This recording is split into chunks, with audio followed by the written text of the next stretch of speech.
विमल राय जी द्वारा निर्देशित फिल्म परिणीता, जो कि आई थी 1953 में, भारतीय सिनेमा की उन कालजयी कृतियों में से एक है जो आज भी अपनी सादगी और भावनात्मक गहराई के लिए जानी जाती हैं।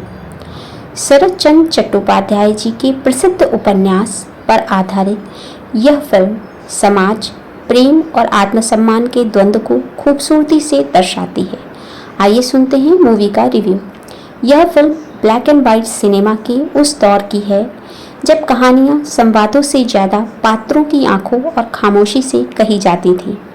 विमल रॉय जी ने कलकत्ता के परिवेश को इतनी सजीवता से उतारा है कि दर्शक खुद को उस कालखंड का हिस्सा महसूस करने लगते हैं।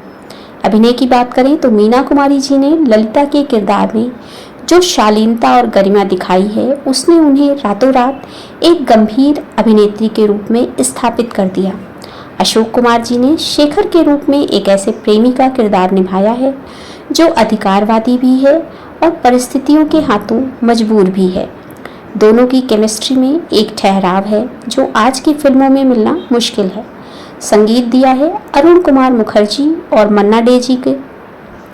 उन दोनों का संगीत कहानी की रूह है। चली राधे रानी जैसे गीत आज भी कानों में मिश्री घोलते हैं और फिल्म के दुखद मोड़ों पर दर्शकों को भावुक कर देते हैं। आइए सुनते हैं मूवी की कहानी। कहानी कलकत्ता के दो पड़ोसी परिवारों के इर्द गिर्द घूमती है। एक और अमीर जमींदार नवीन राय यानी बद्री प्रसाद जी का परिवार है, जिनका छोटा बेटा शेखर यानी अशोक कुमार है। दूसरी ओर उनका गरीब पड़ोसी गुरुचरण यानी नज़ीर हुसैन है, जिनकी अनाथ भांजी ललिता यानी मीना कुमारी उनके साथ रहती है। शेखर और ललिता बचपन से ही साथ पले बड़े हैं। शेखर ललिता को पढ़ाता है और दोनों के बीच एक अनकहा गहरा प्रेम है। गुरुचरण जी ने अपनी बेटियों की शादी के लिए नवीन राय से कर्ज लिया है और अपना घर भी गिरवी रख दिया है। नवीन राय एक लालची व्यक्ति हैं जो चाहते हैं कि गुरुचरण कर्ज ना चुका पाए ताकि वह उसके घर पर कब्जा कर सके। इसी बीच ललिता के जीवन में गिरीन्द्रनाथ यानी असद बरन का प्रवेश होता है, जो एक उदार और अमीर व्यक्ति है।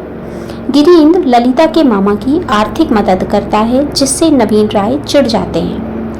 एक रात खेल खेल में और भावनाओं के आवेग में शेखर और ललिता एक दूसरे को माला पहनाकर गुप्त रूप से विवाह कर लेते हैं।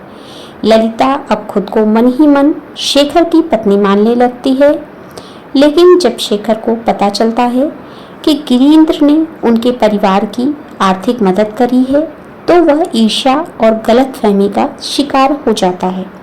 उसे लगता है कि ललिता और गिरीन्द्र के बीच कुछ है।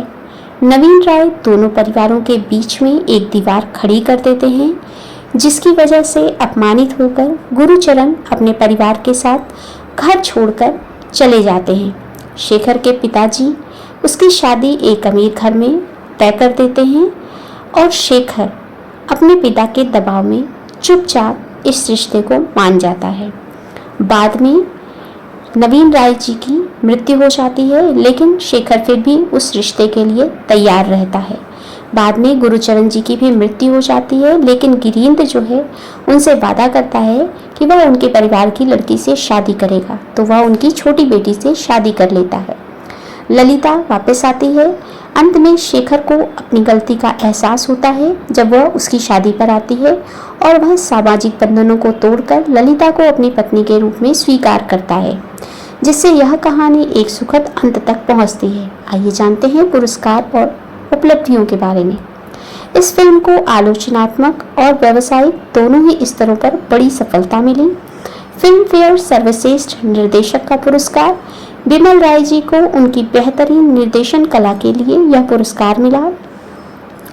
फिल्म फेयर सर्वश्रेष्ठ अभिनेत्री का पुरस्कार मीना कुमारी जी को ललिता के अविस्मरणीय किरदार के लिए उनके कैरियर का पहला फिल्म फेयर पुरस्कार मिला। यह फिल्म उस साल की सबसे ज़्यादा कमाई करने वाली फिल्मों में से एक थी और इसे आज भी परिणीता के अब तक के सबसे श्रेष्ठ रूपांतरणों में गिना जाता है। मूवी की रेटिंग की बात करें तो मूवी के मिलते हैं 5 में से 4.5 स्टार। यह फिल्म उन लोगों के लिए एक मस्ट वॉच है जो भारतीय साहित्य और क्लासिक सिनेमा के शौकीन हैं। मूवी का रिव्यू अगर आपको पसंद आया है तो चैनल को लाइक, शेयर, सब्सक्राइब ज़रूर कर दीजिएगा। धन्यवाद इसे सुनने के लिए और साथ ही अपने विचार कमेंट बॉक्स में लिखना न भूलें।